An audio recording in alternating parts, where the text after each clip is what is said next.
년 동안 세계 기독교 역사를 이끌어간 견인차와 같은 역할을 해온 말씀이라고 할 수 있습니다. 이 구절은 기독교 복음이 전 세계적으로 확장될 수 있도록 그 근거와 목적을 뚜렷하게 우리에게 제시해주고 있습니다. 이 말씀 때문에 교회는 자신의 경계를 넘어서 항상 미지의 세계로 향하는 그런 모험을 계속 감당해 왔던 것이죠. 교회는 사도행전 1장 8절의 말씀과 또 마태복음 28장 18절에서 20절의 말씀과 같은 예수님의 지상대의 위임령, 그런 명령의 말씀을 근거로 해서 전 세계를 향하여서 끝없는 선교의 운동을 계속 해왔습니다. 그렇다면 오늘 함께 나눌 말씀의 배경을 좀 살펴보고 하나님 말씀의 참뜻과 그 은혜를 함께 나눠보고자 합니다. 먼저 부활하신 예수님께서는 함께 했었던 제자들과 이제는 승천하시면서 그 예수님을 향하여서 제자들이 이렇게 물었습니다. 오늘 말씀 읽진 않았지만 6절 말씀을 보면 우리 같이 6절 말씀을 함께 읽겠습니다. 시작! 그들이 모였을 때 예수께 여쭈어 이르되 주께서 이스라엘 나라를 회복하심이 이때니까 하니. 아멘. 자, 제자들의 관심은 이스라엘 나라가 회복하는 것이었습니다. 제자들의 관심은 자기 민족의 해방이었습니다. 로마의 식민지로 오랫동안 고통을 받고 있었던 이스라엘은 이제 다윗왕과 같이 이스라엘 나라를 왕성하게 해줄, 번성하게 해줄 그 왕을 기다렸는데 그 왕 같은 메시아 예수 그리스도가 이제 우리에게 나타나셨으니 우리를 구원해 주실 것이라 믿었습니다. 예수님을 따라다닐 때도 제자들은 비슷한 마음이었죠. 그 왕의 나라가 회복되면 자기네들이 한 자리씩 차지하고자 예수님께 내가 어느 자리에 앉겠습니까? 묻던 제자들 아닙니까? 예수님, 제가 예수님의 오른편에 있을까요? 왼편에 있을까요? 묻던 제자들의 모습은 그 안에 인간적인 욕망으로 가득 차 있었던 모습을 볼 수가 있습니다. 그런 것 같습니다. 사람은 자기의 욕망은 잘 알고 있지만 우리가 욕망하는 또 그 대상을 이루어줄 예수님에 대해서는 제대로 알지 못하고 있습니다. 제자들도 자신들의 분명한 욕망을 알고 있었지만 정작 예수님이 누구신지는 몰랐던 것 같습니다. 예수님이 누구시고 무슨 일을 하려고 이 땅에 오셨는지를 잘 몰랐기 때문에 자신의 욕심을 따라서 자신들의 욕망을, 자신들이 원하는 것을 예수님께 구했던 것입니다. 여러분, 예수님이 누구십니까? 여러분, 예수님이 이 땅 가운데 오셔서 하시고자 하신 일이 무엇입니까? 그것이 이스라엘 나라만을 회복시키기 위해서 예수님께서 이 땅 가운데 오신 것은 아닌 것이었다는 걸 우리가 분명하게 알고 있습니다. 왜냐하면 이스라엘 나라를 회복하시기 위해서 예수님이 이 땅 가운데 오셨다면 우리는 예수님을 믿을 이유가 없습니다. 왜냐하면 우리는 유대인이 아니기 때문이죠. 이스라엘 사람이 아니라 한국 사람이기 때문에 우리와는 전혀 상관이 없는 종교가 기독교가 될 것입니다. 예수님은 십자가를 지심으로 인류를 구원하시고 그러한 사실에 대한 증인으로 제자들을 부르시고 훈련시키셨는데 그렇게 훈련을 받고 예수님의 십자가 부활까지 목격한 제자들의 관심은 어디에 있었습니까? 이스라엘 나라의 회복에 있었다라고 하는 것입니다. 제자들은 예수님과 함께 이스라엘 나라를 잘 세워서 한 자리씩 차지하고 싶었던 것 같습니다. 오병이어 기적이 일어나고 사람들이 예수님을 억지로 임금 자리에 삼고자 할 때 제자들은 크게 흥분했을 것입니다. 왜냐하면 자신들이 3년 동안 따라다녔던 그 예수님께서 이제 이스라엘의 왕이 될 것으로 보였기 때문이죠. 그런데 예수님은 어떻게 하셨습니까? 그 사람들을 피해서 혼자 산으로 기도하러 가셨습니다. 이제 예수님이 죽음을 이기시고 부활하셨습니다. 정말로 이스라엘 회복이 다가온 줄 우리가 알고 있었습니다. 그러나 예수님은 엉뚱한 말씀을 하시지요. 오늘 말씀입니다. 성령이 너희에게 임하시면 너희가 내 증인이 될 거야. 우리는 예수님이 누군지를 알아야 합니다. 예수님이 누군지를 알아야 합니다. 나의 욕심을 채워주고 한 자리를 주시는 분이 아니라 하나님의 아들로서 십자가를 지심으로 모든 인류를 구원하신 분이심을, 그 예수님이심을 우리는 깨달아야 합니다. 그리고 나 자신을 알아야 합니다. 여러분, 나 자신은 누구입니까? 나는 예수님이 행하신 일에 대한 증인, 즉 그 복음을 전하는 사명을 받은 사람이라는 사실을 기억해야 합니다. 로마서 1장 14절에 보면요, 사도 바울은 자신을 소개하면서 이렇게 소개하는 걸 볼 수 있는데요. 나는 헬라인이나 야만인이나 지혜 있는 자나 어리석은 자에게 복음의 빚진 자다라고 자신을 소개하고 있습니다. 이것이 바로 증인된, 제자된 사도 바울의 정체성이었습니다. 이것이 또한 우리들의 정체성인 것이죠. 왜 사도 바울은 자신을 복음의 빚진 자라고 소개하고 있을까요? 제가 얼마 전에 한 기사를 통해서 이 빚진 자에 대한 통찰력을 주었던 한 사연을 좀 여러분들께 소개해 드리려고 합니다. KTF의 부사장을 지내신 조성환 씨라는 분이 계시는데요. 이분은 초등학교 때부터 만난 여자친구와 오랜 시간 동안 연애를 하시고 결혼까지 하셨습니다. 그런데 이 두 분이 결혼을 하시기까지 굉장히 어려운 일을 하나 만나게 되었는데요. 그 일이 무엇이었냐면 이 조성환 씨가 군대에 가서 군 장교로 복무하던 중에 훈련 중에 그만 한 팔을 잃게 되는 것입니다. 자신이 이 의식을 깨어나고 자신의 팔이 잘려있는 것을 알게 되었을 때 깊은 절망에 빠지게 되었습니다. 그래서 자신을 사랑하던 여인도 이제는 나를 버릴 거다라고 생각하고 있었는데 그 여인은 그래도 내가 당신을 사랑한다라고 고백했다고 합니다. 불구가 된 본인을 여전히 사랑해주는 한 여인으로 말미암아 그는 삶의 희망을 다시 찾을 수 있었다라고 이야기합니다. 그런데요, 결혼 문제가 쉽지 않았겠지요. 장인어른 되시는 그 여인의 아버님께서 장애인과 결혼시킬 수는 없다라고 극구 반대를 하셨다고 합니다. 그때 이 아내분께서 하신 말씀이 이 분을 깨워주었습니다. 그 말이 무엇이었냐면, 아빠, 엄마를 사랑하죠? 그렇다. 그러면 엄마가 장애인이 된다고 하시면 버리실 건가요? 그럴 수 없지. 저도 이 남자를 버릴 수 없습니다. 제가 사랑하는 남자가 장애인이 되었다고 버릴 수 없습니다. 라고 말을 해서 결혼에 골인했다는 사연이었습니다. 그런데 이 조선 씨가 뭐라고 얘기하고 있냐면, 나는 그때 내 아내에게 사랑의 빚을 졌다라고 이야기하고 있습니다. 어떻게 해도 갚을 수 없는 빚을 졌다라고 고백하면서 그가 평생토록 정말 엄청난 노력을 하면서 계속해서 성공할 수 있었던 이유가 무엇이냐? 아내의 사랑의 빚을 졌기 때문에 내가 어떻게든 아내를 사랑하고 아내에게 더 좋은 남편이 되기 위해서 끊임없이 노력했다라는 인터뷰를 제가 접한 적이 있습니다. 사도 바울이 자신을 복음의 빚진 자라고 소개하고 있는 것도 마찬가지가 아니겠습니까?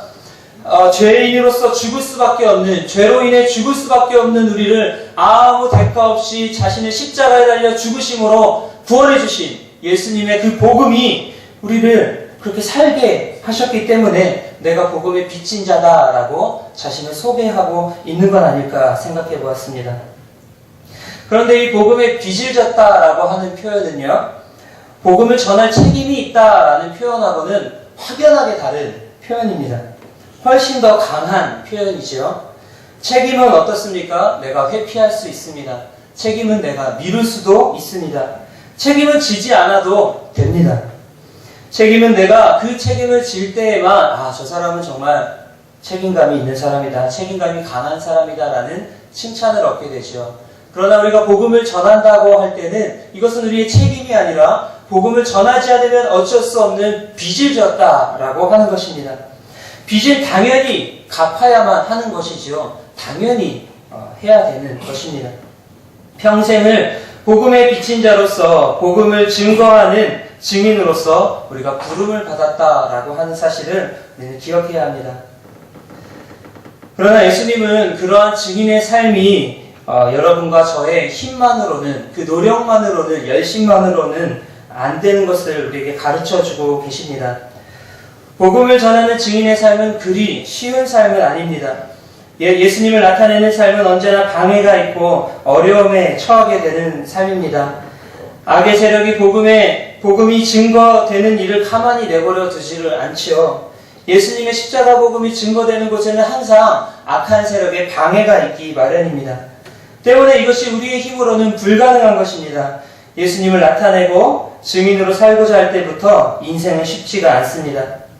적당히 죄짓고 마귀와 한편이 되어서 예수님을 증거하지 않고 살아갈 때는 우리 삶에 어떻습니까? 죄로 인한 고통은 있을지 모르지만 악한 세력의 방해는 없습니다. 너무나도 편안한 삶을 계속해서 살아갈 수가 있습니다. 그러나 우리가 죄를 이기고 원수를 물리치고 예수님을 증거하는 삶을 살고자 할 때 자신이 얼마나 능력이 없고 성령의 능력이 아니면 우리가 불가능하다는 사실을 깨닫게 되는 것이죠. 그렇다면 증인으로서의 사명을 감당하기 위해서 우리에게 필요한 것은 무엇이겠습니까? 그것은 바로 성령의 권능인 줄 믿습니다. 그래서 예수님은 너희가 증인이 되리라 라는 그 말씀의 앞 서두의 부분에 오직 성령이 너에게 임하시면이라는 전제를 우리에게 주고 계신 것입니다. 증인의 삶을 사는 것이 내 힘으로 가능하지 않기 때문에 성령님이 임하셔야만 하는 것이죠. 예수의 영이신 성령으로 충만해진 사람만이 예수님의 증인으로 살게 된다라고 하는 것입니다. 여기서 우리는 당시 이 말씀을 들은 제자들이 어떻게 반응했는지를 좀 살펴볼 필요가 있겠습니다. 예수님의 말씀을 마치시고 승천하셨습니다. 그 말씀을 들은 제자들은 어떻게 했습니까? 오늘 말씀 사도행전 1장 12절에서 14절까지의 말씀을 보니까 제자들이 특별히 14절 말씀에 제자들이 모여서 마음을 같이하고 오로지 기도에 힘쓰더라 라고 전해주고 있습니다. 기도했다라는 것이죠. 성령이 임하시기까지 간절히 오로지 기도에만 힘썼다라고 하는 것입니다. 그렇습니다, 여러분. 예수님을 나타내는 삶을 저와 여러분이 살기 위해서는 우리는 무엇보다 간절한 기도가 필요합니다. 이 기도는 하나님이 나의 왕 되심을 인정하는 것 아닙니까? 하나님이 나의 왕이심을 선포하는 것 아니겠습니까? 나의 무력함을 인정하고 오직 하나님께 모든 능력이 있음을 인정하는 행위, 그것을 의지하는 행위가 기도인 줄 믿습니다. 그렇게 자신을 부인하고 자신은 아무런 능력이 없다고 주님을 의지하며 기도하는 가운데 예수의 영으로 충만해진 사람이 바로 증인의 삶을 살게 되는 것입니다. 오로지 기도에 힘썼을 때 그들에게 성령이 임하였습니다. 여러분, 성령으로 충만한 삶을 살기를 원하십니까? 기도에 힘쓰시기를 바랍니다. 오직 여호와 하나님만 구하며 나의 욕심과 정욕을 버리고 성령으로 나를 채워달라고 간절히 기도하시기 바랍니다. 이 땅을 사는 것이 나의 뜻을 이루기 위함이 아니고 오직 주님의 뜻이 이 땅에 이루어지도록 하기 위해서는 우리는 반드시 기도해야 됩니다. 자, 그렇다면 성령이 임하고 나서 무슨 일이 일어났습니까? 우리 함께 사도행전 2장 4절의 말씀을 찾아보겠습니다. 사도행전 2장 4절 말씀을 함께 읽겠습니다. 그들이 다 성령의 충만함을 받고 성령이 말하게 하심을 따라 다른 언어들로 말하기를 시작하니라. 아멘. 그들이 다 성령의 말하게 하심을 따라 말하였다라고 기록합니다. 자신들의 말을 한 것이 아니라 성령의 말을 하게 되는 것이죠. 여러분, 저와 여러분의 입술에는 어떠한 말들이 나가고 있습니까? 어떠한 말들이 더 많이 나가고 있습니까? 나 자신의 말이 나가고 있습니까? 성령의 말이 나가고 있습니까? 성경은 놀라울 정도로 많은 곳에서 말의 능력에 대해서 기술하고 있습니다. 그도 그럴 것이 하나님께서는 이 세상을 창조하실 때 말씀으로 창조하셨다라고 말씀합니다. 그 말의 권세를 하나님의 형상으로 지음받은 우리 인간에게 그 입술에게 동일하게 주셨다라고 하는 것이죠. 그래서 야고보서 기자는 이렇게 이야기합니다. 우리가 다 실수가 많으니 만일 말에 실수가 없는 자라면 곧 온전한 사람이라. 잠언 18장 20절에서 21절은 이렇게 말씀하십니다. 사람은 입에서 나오는 열매로 말미암아 배부르게 되나니 곧 그의 입술에서 나는 것으로 말미암아 만족하게 되느니라. 죽고 사는 것이 혀의 힘에 달렸나니 혀를 쓰기 좋아하는 자는 혀의 열매를 먹으리라. 하나님의 말씀이 이 세상을 창조하셨듯이 우리의 말이 곧 사람을 살리기도 하고 죽이기도 하는 능력의 말이 된다라고 하는 것입니다. 또한 하나님은 사람이 하는 말을 통해서 역사하신다고 말씀하셨는데요. 민수기 14장 28절에는 너희 말이 내 귀에 들린 대로 내가 행하리라 라고 말씀하고 계십니다. 오로지 기도에만 힘썼던 제자들에게 성령이 임하시자 그들에게 일어난 가장 첫 번째 변화는 무엇이었냐? 바로 입술의 변화였다라고 하는 것입니다.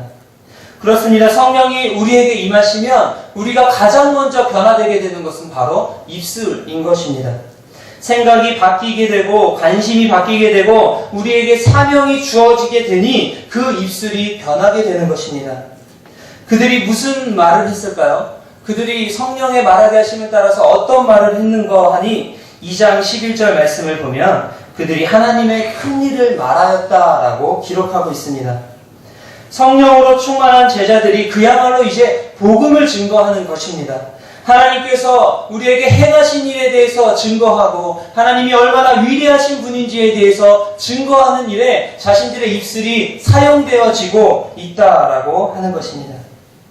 제자들의 입술이 증인의 입술로 변화된 것입니다.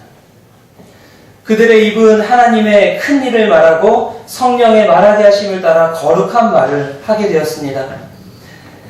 간절히 바라옵기는 하나님께서 오늘 우리에게도 성령을 부어주셔서 우리 입술에 변화를 주시기 원합니다. 우리의 입이 비방하고 헐뜯고 사람을 죽이는 말이 아닌 사람을 살리고 복음을 증거하고 교회를 세우는 입술이 되기를 간절히 원합니다.